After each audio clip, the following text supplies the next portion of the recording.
Kolay gele. Eyvallah.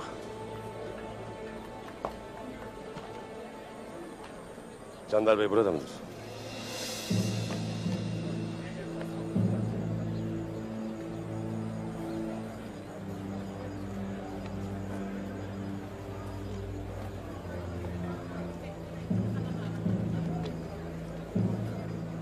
İşler kesat ha, Ertuğrul Bey. Sen de cenge girmişsin ha Vural Bey. Pazarda cenk olmaz demiştin. Üstelik uyanık olmadığın için yara da almışsın.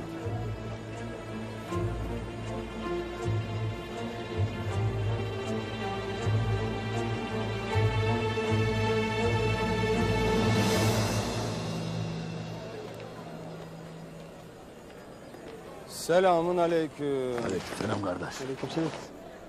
Aleykümselam. Hayırdır kardeşler? Bu postlar nedir? Posttur kardeş. Posttur, ne ararsan vardır. Ayı vardır, camış vardır, yılan, tilki, tavşan, ne ararsan vardır kardeş. Maşallah maşallah. Ne istersiniz? Ne verirsin? Tane başı bir altın. Ey tacir. Sen hiç hayatında hava çıktın mı? Çıkmadım. Belli verdiğin kıymetten. Bunları avlamak için nice belaya göğüs gerer erler. Hayırdır aslan bacım? Mallara mı ortaksın? Mala değil de malın kıymetine ortağım tacir. Kıymetini düşürürsen bizim mallar da hiç olur.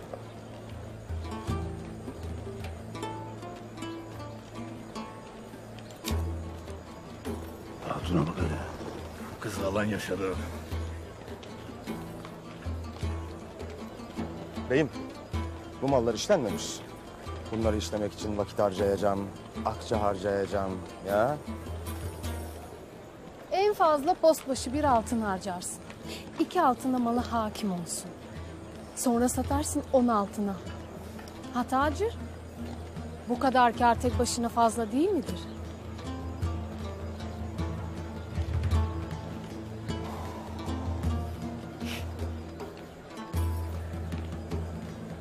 Tamam, sen söyle. Ne vereyim?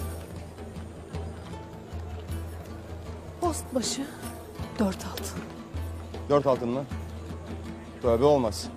Sen beni diyarıma dımdızlak mı göndermek istersin? 4 altın. Bir de işlemeye verirsin, etti 5.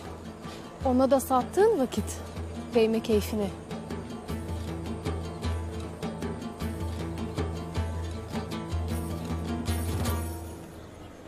Haydi uzatma.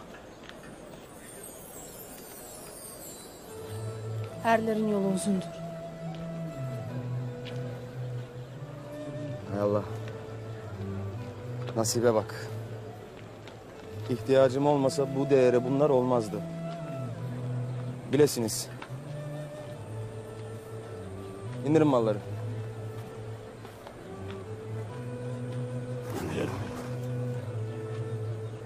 Aslan Hatun. Keşke daha önce çıksaydın karşımıza da bunca vakit harcamayaydık.